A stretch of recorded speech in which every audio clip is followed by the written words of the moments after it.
कामदा एकादशी व्रत। एक पौराणिक कथा। कामदा एकादशी व्रत 2025 में 8 अप्रैल को है। इस दिन भगवान विष्णु की पूजा कर व्रत रखा जाता है।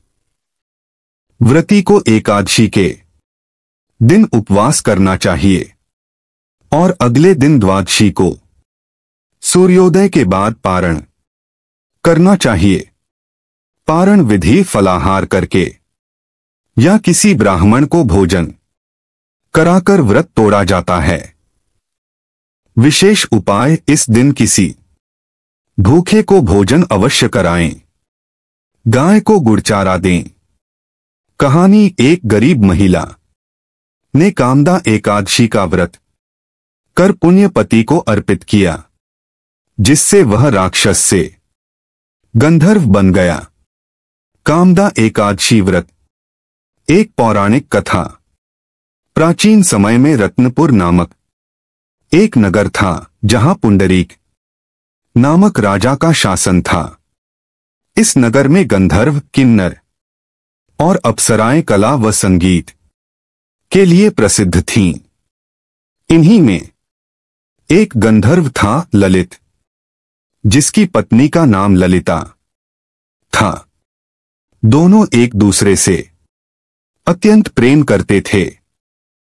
एक दिन राजा के दरबार में संगीत सभा आयोजित हुई, जिसमें ललित को गीत प्रस्तुत करना था। लेकिन उस दिन उसका मन पत्नी ललिता में इतना डूबा हुआ था कि वह गीत में चूक कर बैठा। उसकी गलती से राजा पुंडरीक क्रोधित हो गया और बोला, तू गंधर्व होकर भी अपनी कला का अपमान करता है। जा, मैं तुझे राक्षस होने का शाप देता हूं। राजा का श्राप तुरंत प्रभावी हुआ।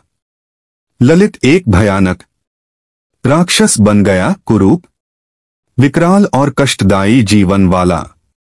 उसकी पत्नी ललिता यह देख अत्यंत दुखी हुई, लेकिन उसने हार नहीं मानी।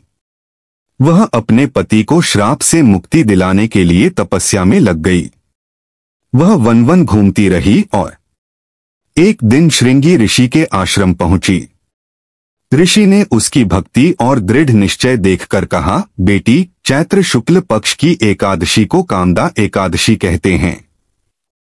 इस दिन व्रत रखो, भगवान विष्णु की पूजा करो और व्रत का पुण्य अपने पति को अर्पित कर दो।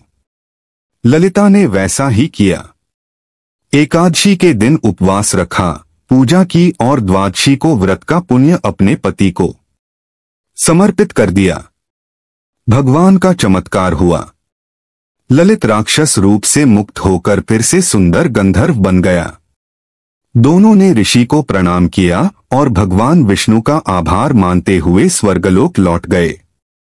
सीख, व्रत से पापों का नाश होता है और सौभाग्य प्राप्त होता है।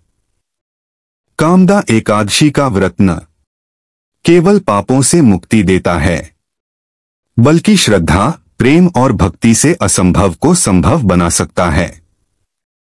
यह व्रत जीवन में शुभता, समृद्धि और सुख लेकर आता है। जो इस दिन व्रत रखता है और भगवान विष्णु का भजन करता है, उसका भाग्य स्वयं चमक उठता है। कामदा एकादशी पर विष्णु जी को भोग लगाते समय इस मंत्रत्वदीय वस्तु गोविंद तुभ्यमेव समर्पये गृहाण सम्मुखो भूत्वा प्रसीद परमेश्वर का जाप करें।